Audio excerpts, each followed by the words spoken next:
Haleluya.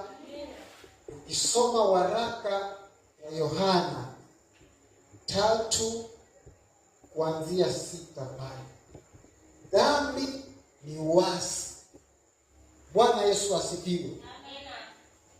Uasi ni kwenda kinyume na lile agizo ambalo umeagizwa.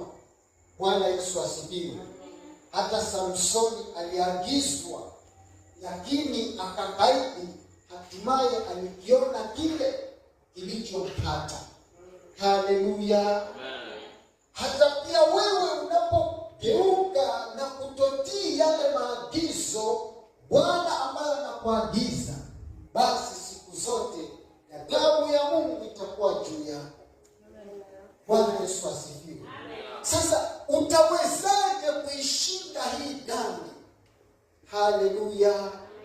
Kwa sababu atendaye dhambi siku zote ni wa Shetani, na hautakuwa na uhusiano mwema na aliyekuumba.